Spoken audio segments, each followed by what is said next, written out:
Hello. हा भाऊ hello. तू इतका मोठा आर्टिस्ट आहे कधी सांगला नाही का?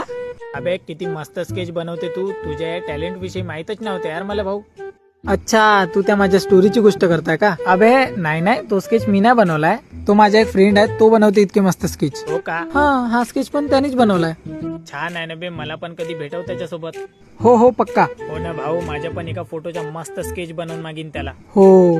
अच्छा ठीक आहे, मी नंतर करतो मग कॉल. बरं. ठीक आहे. अरे दादा, तू तर खूप छुपर रुस्तम निघाला यार. आपला टॅलेंट सगळ्यांपासून लपवून ठेवला होता. आज जबरदस्त स्केच बनवते दादा तू. दादा माय पण एक स्केच बनवून दे ना. पैसे घेऊन टाक, पण मला स्केच बनवून दे. अबे साला, आता पैसे बी द्यायला तयार आहे. ठीक आहे ना, मी पण तर चांगला स्केच काढूनच घेतो. मी बी काही कमी आर्टिस्ट नाही हो. काढून देतो. ठीक आहे ना, तू इतका म्हणतच आहे तर काढून देतो. पैसे किती घेशील तर? 500 रुपये. 500 रुपये? बरं ठीक आहे. तुझ्या व्हॉट्सअपवर माझी फोटो पाठवतो, त्याच्या स्केच बनवून देशील. हा बरं ठीक आहे, पैसे तर दे. बरं 200 रुपये घे आता. बाकी स्केच बनवून दे, मग मी देतो. ठीक आहे.